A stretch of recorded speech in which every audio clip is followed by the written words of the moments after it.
আমার রংপুর ৪ আসনে যে ১৩৭৭ কিলোমিটার রাস্তা রয়েছে তার মাঝে মাত্র ৪৮৯ কিলোমিটার পাকাকরণ করা হয়েছে, এখনো ৮৮৮ কিলোমিটার পাকাকরণ করতে হবে। রংপুর ৪ আসন থেকে নির্বাচিত মাননীয় সংসদ সদস্য জনাব আক্তার হোসেন একটি সম্পূরক প্রশ্ন করতে পারেন।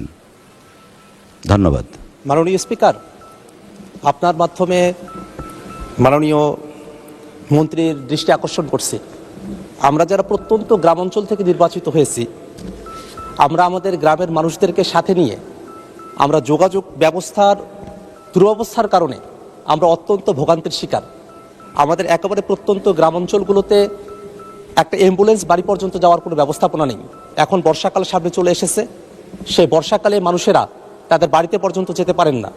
আমি আবার নির্বাচনী এলাকায় দেখেছি এমন কিছু জায়গা রয়েছে চরাঞ্চল, যেখান থেকে বাজারে পণ্য পৌঁছাতে গেলে রাস্তার অব্যবস্থাপনার কারণে, রাস্তা না থাকার কারণে সেখানে পণ্যের মূল্যবান কমে আসে, কৃষককে ভোগান্তির মধ্যে পড়তে হয়। আবার সামনে শীতকাল, তখন ধুলাবালিতে মানুষদেরকে কষ্ট করতে হয়। আমি যদি আমার নির্বাচনী আসনের কথা বলি, সেখানে আমার 2টা উপজেলা রয়েছে। কাউনিয়া উপজেলাতে মোট 535 কিলোমিটার রাস্তা রয়েছে, তার মধ্যে মাত্র 198 কিলোমিটার পাকা করা হয়েছে, আর কাঁচা রাস্তা এখনও আছে 337 কিলোমিটার। পীরগাছা উপজেলায় 842 কিলোমিটার রাস্তা রয়েছে, পাকাকরণ করা হয়েছে মাত্র 291 কিলোমিটার, কাঁচা রাস্তা এখনও 551 কিলোমিটার।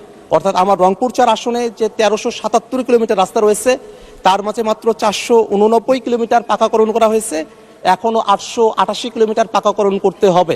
এর বাইরেও, জরিপের বাইরেও আরও 1000 কিলোমিটারের উপরে রাস্তা রয়েছে।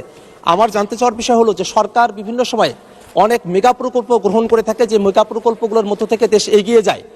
আমাদের মাননীয় মন্ত্রী মহোদয় এবং আমাদের সরকার, তারা কি এবার আমাদের স্থানীয় পর্যায়ে যাতে যোগাযোগ ব্যবস্থার উন্নতিটা সঠিকভাবে হয়, মানুষেরা যাতে তাদের বাড়ি পর্যন্ত অ্যাম্বুলেন্সটা অন্তত নিয়ে যেতে পারে, সহজে যাতে যাতায়াতটা করতে পারে, সে কারণে রুটিন পাকাকরণ কার্যক্রমের অতিরিক্ত হিসেবে পাকাকরণের জন্য মেগা প্রকল্প গ্রহণ করবে কিনা, সেই ব্যাপারে আপনার মাধ্যমে মাননীয় মন্ত্রীর দৃষ্টি আকর্ষণ করছি।